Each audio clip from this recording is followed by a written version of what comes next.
I'm Sarah Harmon. It's good to have you with us. Al-Qaeda-linked militants have claimed responsibility for killing a Russian pilot after shooting down his fighter jet over Syria's northwestern Idlib province. Russia's defense ministry has confirmed the incident and says it's already retaliated with a strike on the rebels. A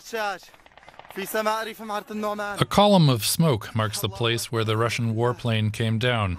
Its pilot was able to parachute to the ground, but not to safety. Russia's defense ministry says he died in a fight with militants. It's not clear whether the rebels tried to capture him.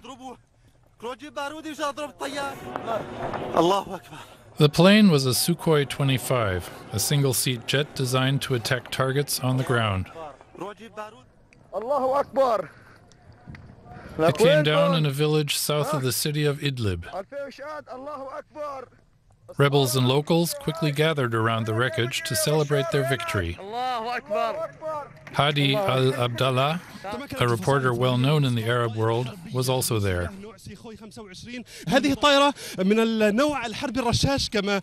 The people here call this kind of warplane the machine gun because of the heavy guns it carries. It attacks roads and cuts them off to stop cars from moving.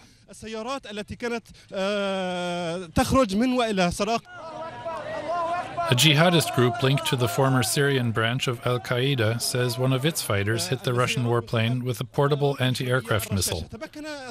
That's not been confirmed, but Russian officials say they promptly launched an airstrike on the area, killing at least 30 militants. Freelance journalist Vladimir van Wilgenburg is following the events in Syria from the Kurdish capital of Erbil in northern Iraq. Vladimir, opposition groups have shot down Syrian planes in the past, but rarely those belonging to the Russian army. Why do you think this plane was shot down? Well, there has been an increase in fighting in the province of Idlib. The Syrian army, backed by the Russian Air Force, they are fighting against Syrian rebels in Idlib. So the fight has been intensifying, so it's not very surprising that a Russian jet is hit. But of course, this will have implications because they shot down a Russian jet, and immediately Russia just responded by firing rockets on Syrian rebels in Idlib.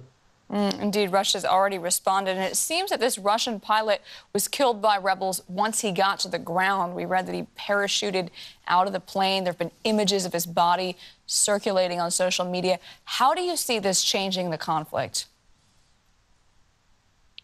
Well, of course, there will not be a huge change in the conflict because Russia was already supporting the Syrian government in their fight against Islamist rebels in the province of Idlib. But it could result in more tensions between Russia and Turkey because Turkey has been supporting rebels in Idlib in the past. And there's supposed to be a sort of agreement on these areas.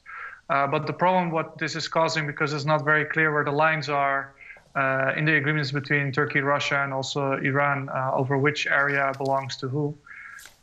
So it's going to create more complications in the relations between the different regional countries and Russia. Indeed, as you say, there are a lot of different parties involved in the war in Syria. What is Russia trying to achieve in Idlib province specifically?